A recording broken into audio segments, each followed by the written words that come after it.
আচ্ছা আচ্ছা, এক্সেলেটার থেকে নেমে এখন বাইরে চলে আসছে। আচ্ছা, তখন এটা কি যে অনেক মানুষ ছিল, এই জন্য দেখা যাচ্ছে যে এক্সেলেটার তো রানিংয়ে চলে। তো এক মালয়েশিয়ান মুরব্বীও হঠাৎ করে এসে আমার উপরে পড়ছে, তো এই জন্য ইয়ে করতে হয়েছে। ওনার দোষ নাই, যদিও এটা রাশের কারণে। যেটা বলতেছিলাম যে আমি যখন আসছি 2 তারিখে, তখন শুধু বাংলাদেশি আর কি সৌদি আরবের লোকজন ছিল। খুবই আরামের সাথে মানে ওমরাটা করছি এবং অন্যান্য যে তাওয়াফটা অফ করছি খুবই আরামের সাথে ছিল।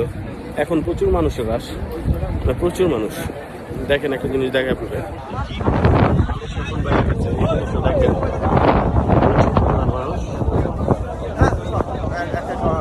প্রচুর মানুষ, এত পরিমাণ মানুষ এখন বাড়ছে।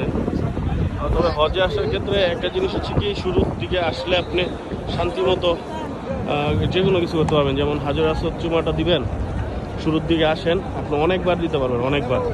একদম রাশ কম থাকে, সব ওমরাকারীকে বের করে দেওয়া হয় শুধু হাজিদের জন্য। তো এই মাগরিবের পরে এই হচ্ছে পরিস্থিতি, সবাই এই যে বের হচ্ছে।